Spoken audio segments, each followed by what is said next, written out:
Good afternoon, and thank you all very much for coming along to this session on the economy.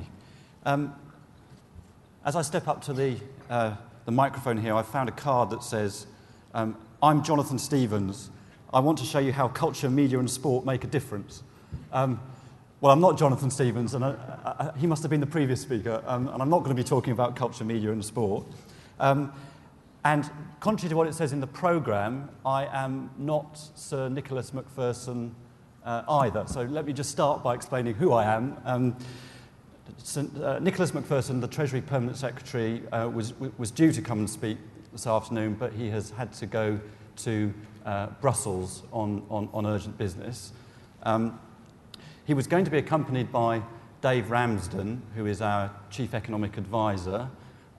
Dave has got flu, and there's some suspicion that it might be of the Mexican variety because some children in the school that his children go to have had it. So overall, he thought it was probably better not to come and take a chance and risk passing it on to 11,000 civil servants here at Olympia. So he's not here either. So who is here? I'm here. My name is Tom Scholar, and I'm the second permanent secretary at the Treasury. And my particular area of responsibility is the financial sector, financial markets, banks, and also the international and European side of the department. And I'm joined by Robert Woods, who is our Director of Macroeconomics. And so he's the person who is responsible for analysing the economy, putting together the forecast, and all of that. Robert has to leave at 2 o'clock because he has to go to a meeting at the Bank of England of the Monetary Policy Committee. So if we finish by 2, we'll stop then, and otherwise Robert will go and I'll stay on.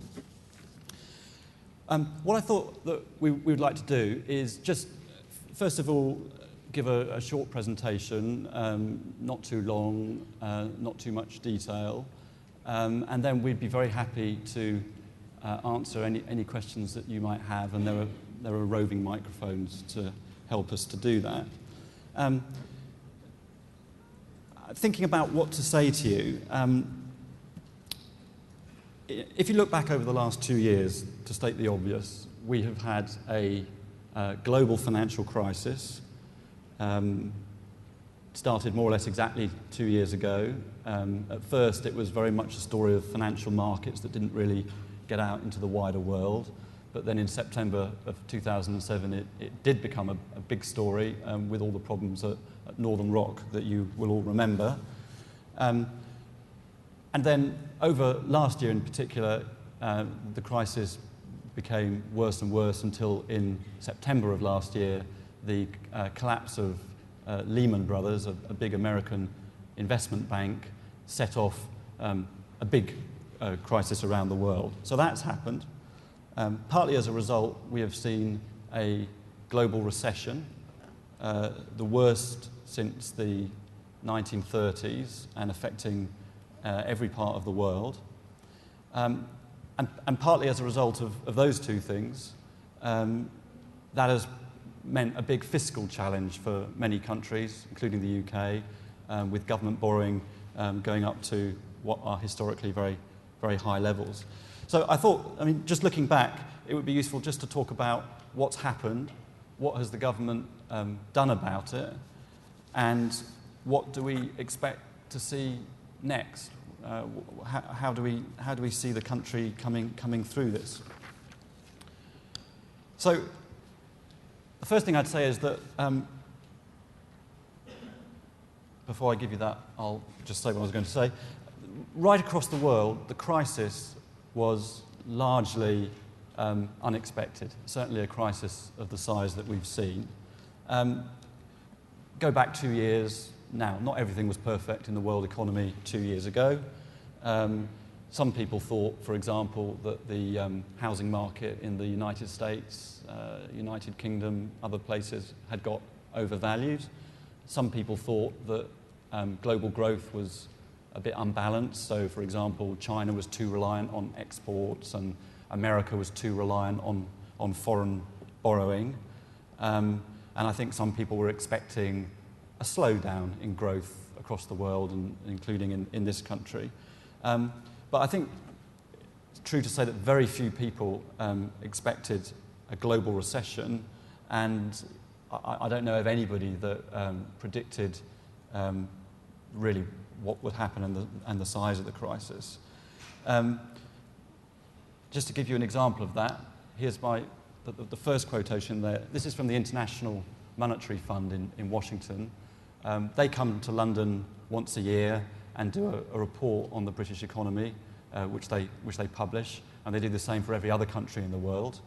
And as you can see there, at the end of 2006, they generally had a very good view of what was of the state of the economy and the state of the financial sector. And that was kind of the consensus then, and they were saying similar things about other countries. If you look at the second quotation, that's about the particular issue of financial markets, which was the thing ultimately that triggered the crisis. Again, the consensus of 2 years ago was that there'd been a lot of innovation in financial markets, there'd been a lot of globalization, markets much more connected up across the world, and lots of big institutions working across national boundaries. And the general consensus was that all of that had actually made the world more stable and a safer place. Because in particular, as the quotation again from the IMF says, people felt that risk, there's always risk in the financial system, that's partly what it is, but that through these new products and new ways of doing business, the risk had been passed around the sector to people that knew what risks they were taking on and were able to act accordingly. That was the consensus. Well, we now know that the consensus was wrong, and we've all learned a lot over the last 2 years about why it was wrong and why so many people across the world misread the position. And that's mostly to do with the lack of transparency that accompanied this period, and in particular uncertainty over who precisely was investing in what, and therefore what they were exposed to. So how did the crisis unfold? I'll do my very best to avoid jargon. There's a lot of jargon in this business, and I shall try to steer clear of it. But let me first start by explaining a bit of jargon. Subprime lending, subprime mortgage. This is something that we've heard a lot about in the last 2 years. What it basically means is a riskier kind of lending. So lending, providing mortgages, lending money to people to buy houses, but to people with a higher than average risk of not being able to pay that money back. That's all it means. There's nothing wrong with doing that. It's perfectly reasonable to lend money to people. Some people are very, very safe prospects, and some people are riskier. It's perfectly reasonable to lend to riskier people, as long as, if you're the bank doing it, you know what you're doing, and you are confident that across the whole of your business, you're going to get the money back that you need to carry on in business. Now, the reason that subprime became such a big issue was because many banks, it turned out, didn't really realise that, or they bought from other banks bundles of mortgages without really knowing what they were buying. And so when the US housing market started to fall in the first part of 2007, and as people started to default on their mortgages, suddenly all of these people holding all of these products started studying very closely, in a way that they hadn't previously done, what it was that they were holding, and suddenly they realised that they didn't know what risk they were exposed to there. And that had an immediate effect on confidence in all banks and across the whole of the financial sector. And the first consequence of that, as I said earlier, was Northern Rock. Suddenly Northern Rock found that it couldn't borrow money in the market from other banks, and it relied on that to keep going.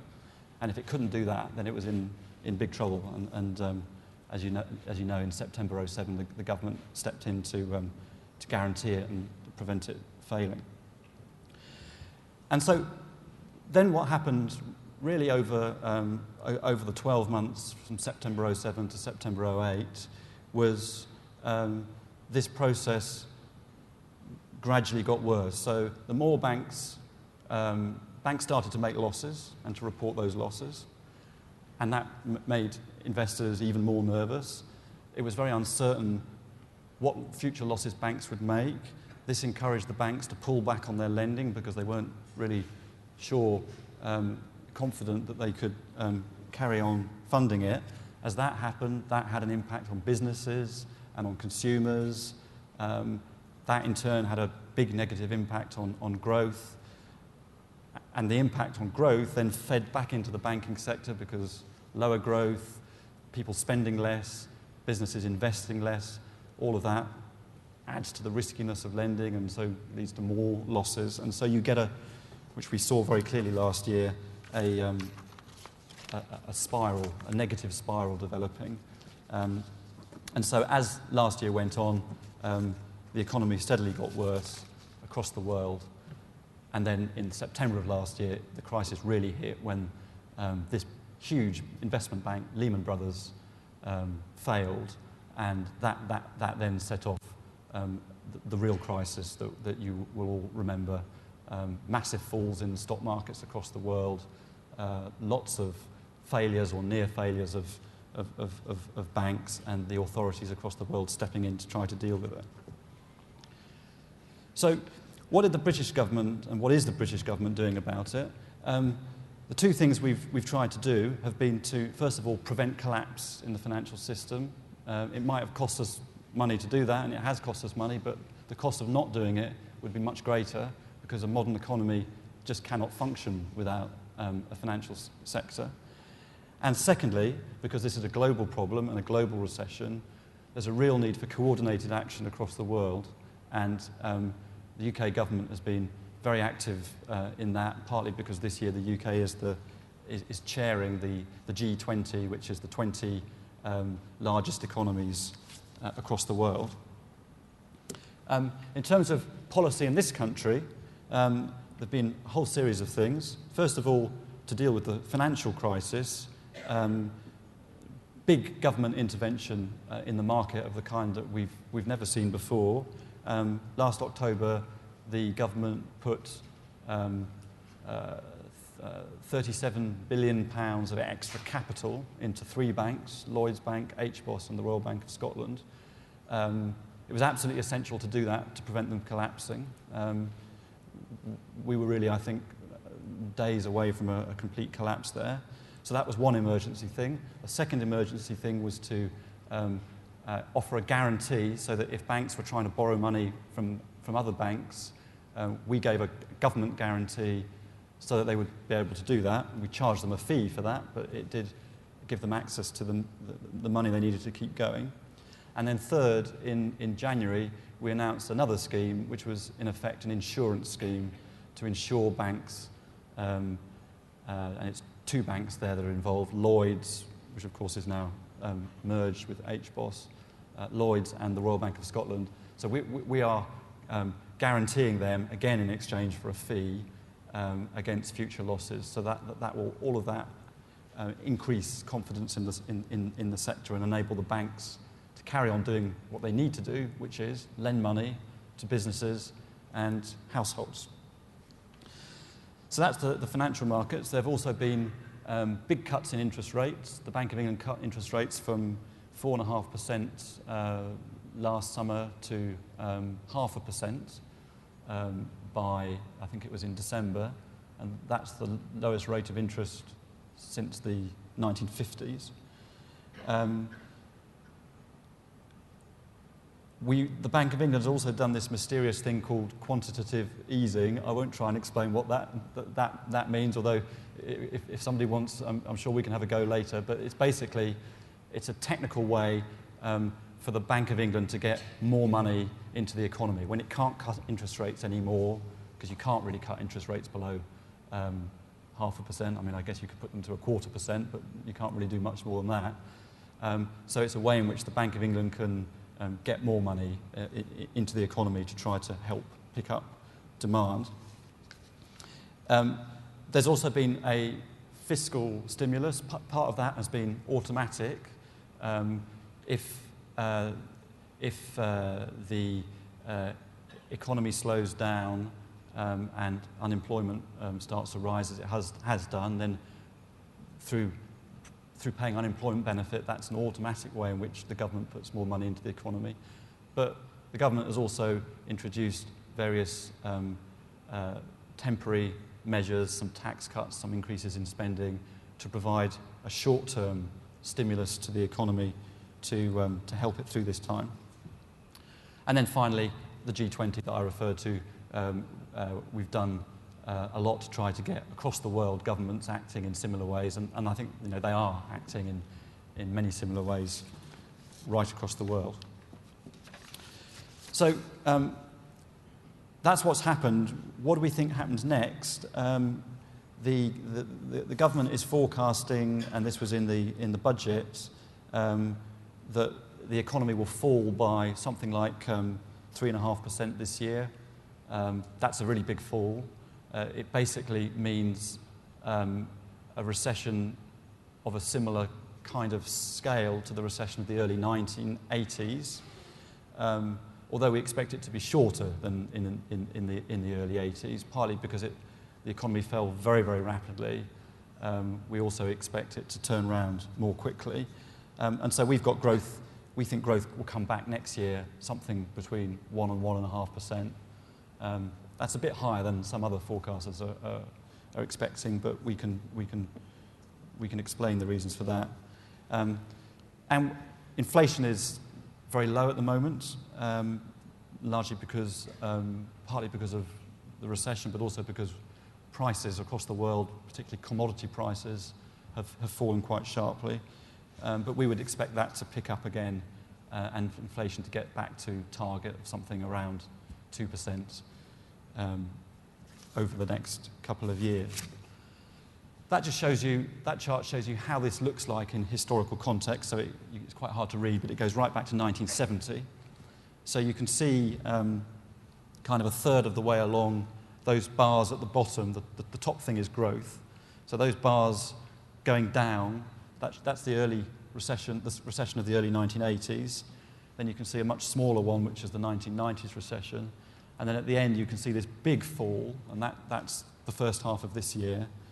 So a big, sharp shock, but one that we expect to unwind, and then we see growth coming back to what you can see as something like its long-run average.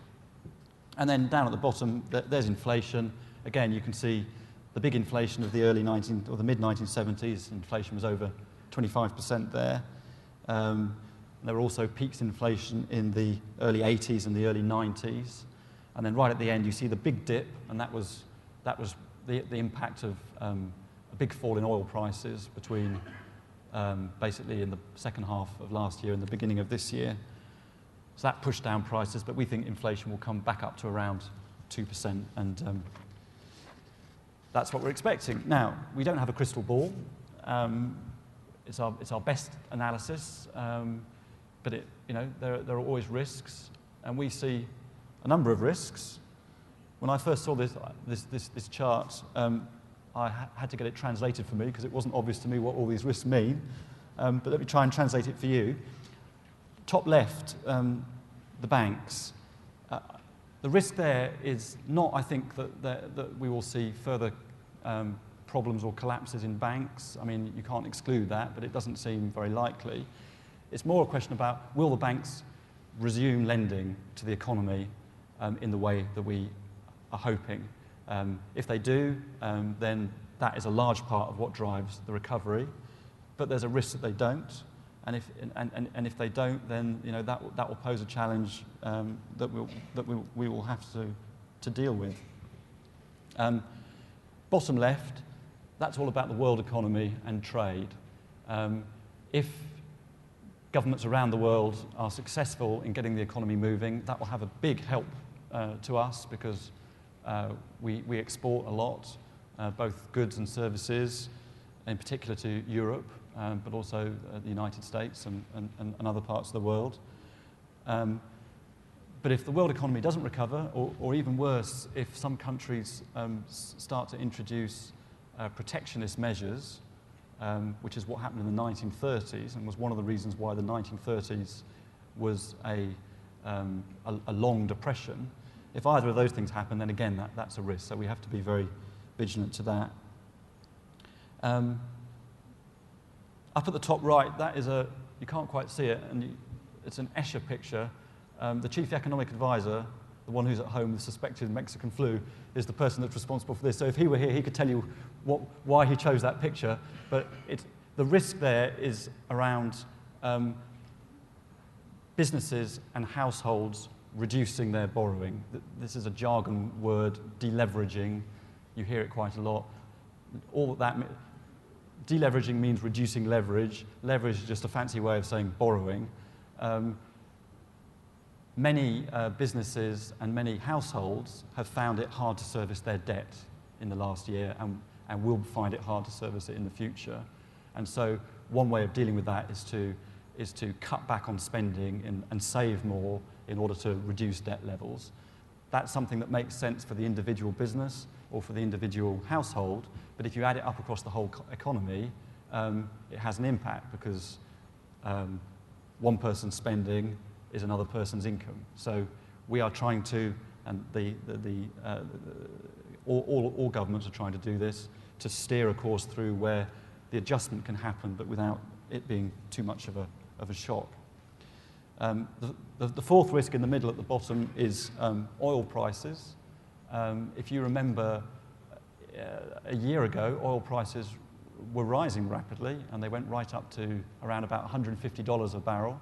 And some people said they were going to go up to 200. Well, they didn't. They went down to 50, and it just shows you can always be wrong. They've now risen again a bit. They're something like around 75 now. If there were another big increase in oil prices, again, that would have an impact on demand in the economy.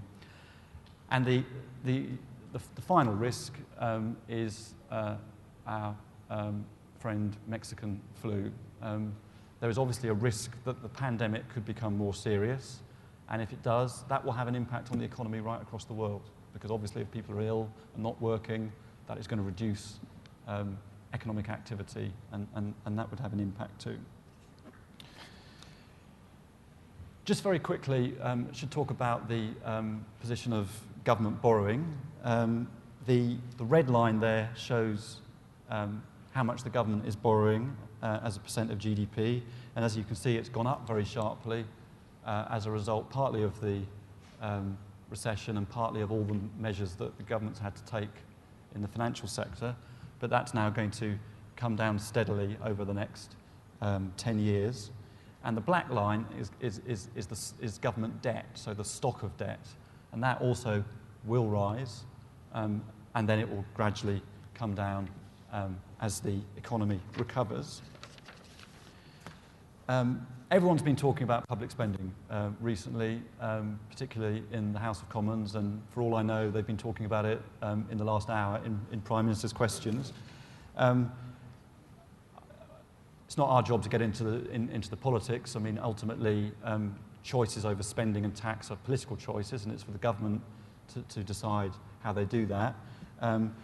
But as part of the plan that the government set out to reduce debt, this means a lower rate of growth in public spending in the future than we've seen in the past, and you can see that through the red bars there. Spending will still increase, but it will increase more slowly, and that is true both of current spending and of capital spending. I started by saying what the IMF thought then. This is what they think now, and again, this I think reflects the views of other people too. Their basic view is that the government's taken very aggressive action, and that has prevented the worst of the crisis, and that the stage is now set for a sustainable recovery. That doesn't mean that it's guaranteed. As I said earlier, there are risks, but we have good reasons to think that the economy will recover. I mean, just two final things at the end, and then I'll sit down. The last point there is very, very important. Over the years ahead, with less new money available for spending than in the past, that's going to be very difficult to manage, and it's something that the Treasury will need to work very, very closely with the spending departments and with the Cabinet Office, and in particular the National Economic Council in the Cabinet Office, because clearly the public will go on demanding high-quality public services. The public's demands for public services always go up over time; they never come down. And just because we're all trying to manage in a tighter fiscal environment doesn't mean we can avoid that. So we'll have to go on delivering, and we'll have to work very closely together to do that in an effective way. Very last thing, which is not on the slide. How are we going to stop all this happening again? Now, the Chancellor of the Exchequer is making a statement right now in the House of Commons on this subject, and I'm not going to say what he's saying because I can't, because he has to say it to Parliament before anybody else can say it to anywhere else. But he is setting out there a whole raft of measures, some in this country, some international, to tighten up on regulation, to improve the way in which banks run their businesses, and higher standards across the world. And it's a very comprehensive set of measures which will make, we hope, the chances of a financial crisis much, much less in the future. So that is that. Final thought, if you look at the risks, you'll see that one of the risks, when I saw the slide, I said, can we please take out the strap line at the bottom, which is our sort of corporate logo? Because you see in the bottom left-hand corner, there's a picture of the Treasury there. And I don't want you to think that the Treasury is one of the risks to recovery. On the contrary, we're doing everything our best to help bring it about. But it's something we, as I said, need to do very much in partnership across the whole government. And that's what we're trying to do. So that's enough from me. We would really like to hear your views and take any questions that you might have. And as I said, there are roving mics. So I think I'm going to sit down, and Robert and I will take the questions from here. Now, the only problem about this is it's quite hard to see, because first of all, I haven't got my glasses on, and secondly, I'm being dazzled, but I can see one question over there. Hello, Sarah Wooler, Department for Transport.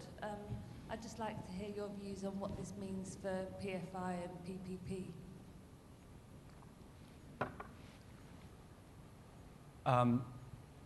Right, well, let me have a go at that. Neither of us are experts in that. The two things that are clearly going to have a big impact there are, first of all, the future profile of government spending for projects of that sort, and secondly, the willingness of the private sector to lend and take on new risks. On the question of government spending, as the slide said, there is going to be a return of capital spending to something more like historical levels. It's quite high now compared to the past. That's partly to do with one-off things like the Olympics, but over the future we'll be closer back to long-run average. That will make it very important that we go on with PFI and public-private partnerships. Over the last year, that's been in short supply because people have been very, very risk-averse, and investors have tended just to keep their money in very low-risk activities. That won't stay like that forever, and we would expect that over time, and if the forecast is right around the recovery, probably really quite quickly, that kind of money would be available again in a much more normal way once the financial sector starts behaving more normally and the economy picks up. Robert, anything you would add to that? Question over here. Do we have just one mic? We do just have one mic. It's on its way.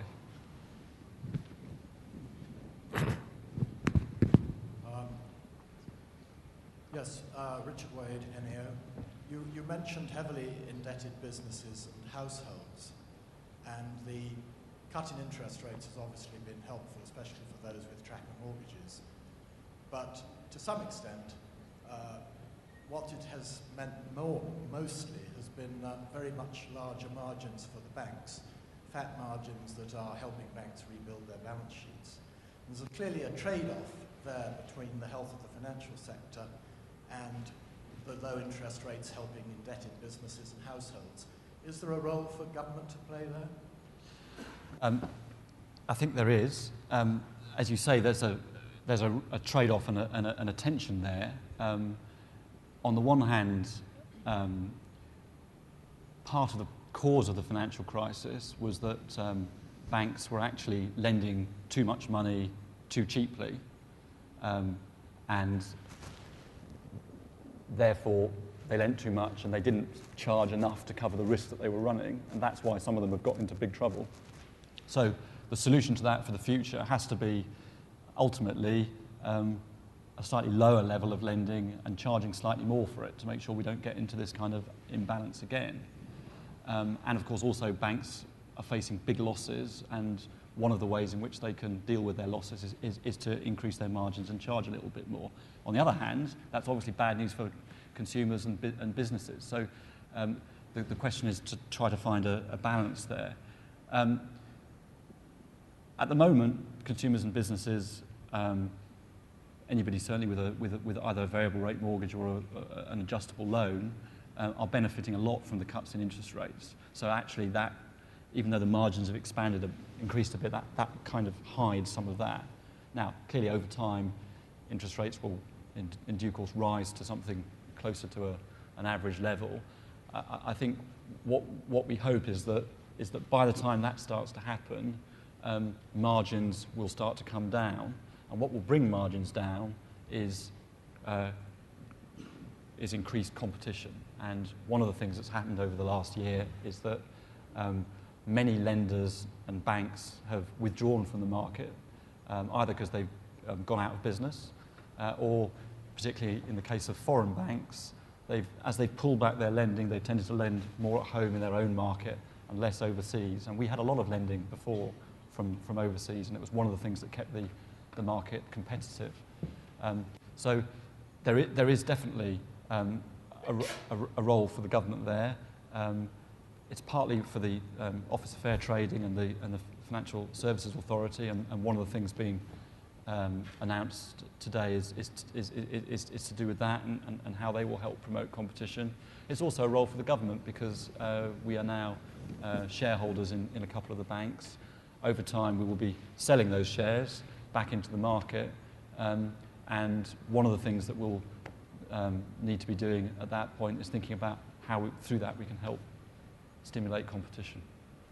So no easy answers. It's in the end a balancing act over the next few years. So a question at the back there. Yeah. Thank you. David Howlett from the Department for International Development. I was interested in looking at your pictures of risks. There wasn't a picture around sort of climate change or hungry people. Hungry have gone up by 150 million over the last year.